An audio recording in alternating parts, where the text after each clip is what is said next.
ब्रजभूषण जी और पंडित जी के गीता ज्ञान ब्लॉग पर रीडर्स सिर्फ अपनी प्रॉब्लम्स ही शेयर नहीं करते हैं, कुछ रीडर्स गीता के श्लोकों की बहुत अच्छी एक्सप्लेनेशन भी शेयर करते हैं। उनके पास एक बात को समझाने के कई एग्जाम्पल्स होते हैं और एक नया नजरिया भी होता है, और पंडित जी इस बात से बहुत खुश रहते हैं। उन्हें कुछ नया सीखने और समझने को मिलता है। साथ ही इस बात की भी बहुत खुशी होती है कि हमारी सोसाइटी में कई लोग हैं जो बहुत सीरियसली गीता को पढ़ और समझ रहे हैं। आज पंडित जी इतनी सहजता से दूसरों से मिले ज्ञान को समेट रहे हैं, लेकिन हमेशा से ऐसा नहीं था। एक वक्त था जब उन्हें खुद पर, अपने ज्ञान पर घमंड हो गया था और वो अपने आगे किसी को कुछ समझते ही नहीं थे। फिर उन्हें कोई ऐसा मिला जिसने उनके अहंकार को चकनाचूर कर दिया। ये तब की बात है जब पंडित जी ने श्रीमद् भागवत गीता को पढ़ना और समझना शुरू ही किया था। कुछ ही टाइम बाद उन्हें लगने लगा कि उन्हें बहुत कुछ पता है। कुछ श्लोक रट लिए थे, उनके अर्थ बस समझे ही थे। रियल लाइफ में कहां अप्लाई होंगे, कैसे अप्लाई होंगे, इस बारे में कोई अंदाजा नहीं था। जब कोई इंसान नया नया कुछ सीखता है तब शो ऑफ करने का बड़ा शौक रहता है। जो मिल जाए, जहां मिल जाए, उसे इंप्रेस करने की जल्दबाजी रहती है। हालांकि यह बहुत बड़ा ज्ञान है, लेकिन तब इतनी समझ ही कहां होती है। कहते हैं कि अधजल गगरी छलकत जाए, वही पंडित जी का भी हाल था। उम्र में अपने से बड़े लोगों से गीता पर डिबेट करना उनका टाइम पास बन गया था, क्योंकि ज्यादातर लोगों को गीता के बस कुछ ही श्लोक पता थे। इसीलिए पंडित जी जो भी सही गलत एक्सप्लेन करते थे सब मान लेते थे। सब बढ़िया चल रहा था कि पंडित जी के ऑफिस में एक नए जेंटलमैन ट्रांसफर होकर आए। देखने में ये बहुत सिंपल से थे, बहुत ज्यादा किसी से बात नहीं करते थे, लेकिन घमंडी भी नहीं थे। कम बोलना और अपने काम से काम रखना उनका नेचर था। गवर्नमेंट ऑफिसेज का माहौल तब बिल्कुल अलग हुआ करता था। लोग आपस में घुले मिले होते थे, एक दूसरे के सुख दुख में शामिल होते थे। लंच ब्रेक और टी ब्रेक में खूब गपशप होती थी। जिसका जो हुनर था उसके बारे में भी बातें हो जाया करती थी। तो ये जो नए साहब ऑफिस में आए थे, इनका नाम था मनोज कुमार।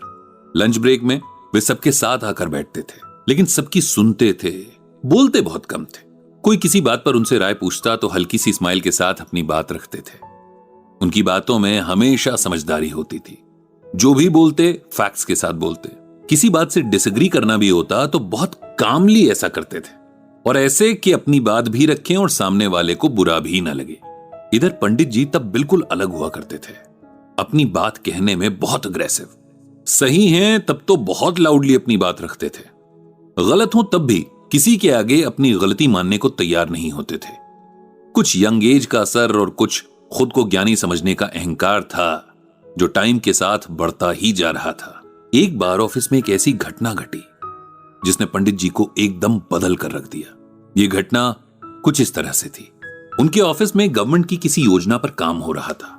इस योजना को 10 साल पूरे हुए थे और इसमें बहुत अच्छा काम हुआ था, इसीलिए सबको अप्रिसिएशन मिला था। ऑफिस में एक प्रोग्राम भी होने वाला था जिसमें कोई मिनिस्टर शायद चीफ गेस्ट बनने वाले थे, इसीलिए सबको अलग अलग जिम्मेदारियां दी गई थी। ऑफिस के सभी एम्प्लॉइज मिलकर तैयारी कर रहे थे। कोई सिंगिंग तो कोई अपनी पेंटिंग के हुनर दिखाने वाला था।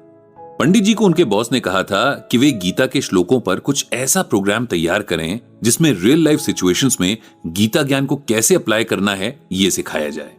पंडित जी बड़े खुश थे कि उनकी नॉलेज की चर्चा उनके बॉस तक पहुंच चुकी है।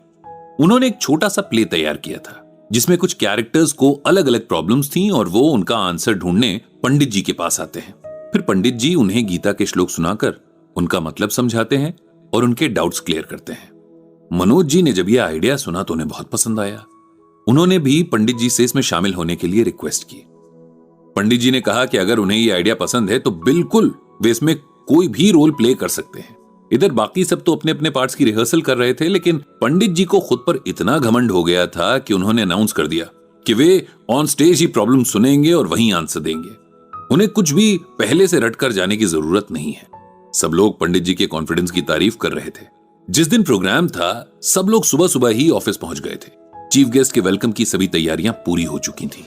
सही टाइम पर प्रोग्राम शुरू हुआ। चीफ गेस्ट भी आ गए थे। सब लोगों ने अपना अपना काम बहुत अच्छे से किया था। सारा प्रोग्राम बहुत स्मूथली चल रहा था। फिर गीता ज्ञान प्रोग्राम की बारी आई। पंडित जी बहुत एक्साइटेड थे।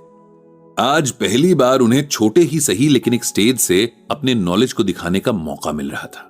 एक दो क्वेश्चंस के आंसर्स तो पंडित जी ने बहुत अच्छे से दे दिए, लेकिन फिर उनकी मुश्किल बढ़ती गई, क्योंकि लोग सच में अपनी रियल लाइफ सिचुएशंस के आंसर्स मांग रहे थे। जैसे उनकी लाइफ इतनी टफ क्यों है, उनके मन को शांति क्यों नहीं मिलती, डिजर्विंग होते हुए भी उन्हें वो सब कुछ क्यों नहीं मिलता जो वो डिजर्व करते हैं, वगैरह वगैरह। एक के बाद एक इतने सवाल के पंडित जी तो परेशान हो गए। उन्हें लगा वो सब भूल गए हैं। जो याद था उसे बोलने में भी हड़बड़ाने लगे थे, नर्वस होने लगे थे। कुल मिलाकर मामला हाथ से निकल रहा था। लेकिन तभी उनकी ढाल बनकर आ गए मनोज जी, जिन्होंने एक मुश्किल से लगने वाले सवाल पर बहुत ही कॉन्फिडेंस के साथ न सिर्फ गीता का एक श्लोक सुनाया, बल्कि उसका श्रीमद् भागवत गीता से पूरा रेफरेंस भी बता दिया। साथ ही उसे रियल लाइफ सिचुएशंस में कैसे और कब अप्लाई करना है ये सब भी बहुत आराम से बता दिया। कुछ देर तक सवालों का सिलसिला चलता रहा, जिसे मनोज जी ने बहुत अच्छे से संभाल लिया। प्ले खत्म होते ही हॉल तालियों से गूंज उठा था। चीफ गेस्ट यानी मिनिस्टर साहब को भी ये प्ले बहुत पसंद आया। जब सब अच्छे से हो गया तब हैरान पंडित जी मनोज जी के पास आए और बोले कि उन्हें कतई अंदाजा नहीं था कि वे इतना गीता ज्ञान रखते हैं। तब मनोज जी ने हाथ जोड़कर कहा कि उन्हें शर्मिंदा ना करें, उन्होंने तो बस थोड़ा सा इधर उधर से सुन रखा था, आज जरूरत पड़ने पर यूज कर लिया। मनोज जी की ह्यूमिलिटी देखकर पंडित जी को गीता का ये श्लोक याद आ गया। अहंकारम बलम दर्पम कामम क्रोधम च संश्रिताः मामात्म पर देहेषु प्रद्विषंतो अभ्यसूयकाः। भगवान श्री कृष्ण अर्जुन से कहते हैं कि हे अर्जुन, एक बार अहंकार के कंट्रोल में हो जाने पर इंसान पशु से भी नीचे गिर जाता है। ऐसा इंसान सोसाइटी में अपनी रिस्पेक्ट खो देता है और ऐसा व्यक्ति शारीरिक दृष्टि से मनुष्य होते हुए भी मानसिक दृष्टि से पशु ही होता है। सिंपल वर्ड्स में इसका मीनिंग यह है कि अहंकार इंसान का सबसे बड़ा दुश्मन है।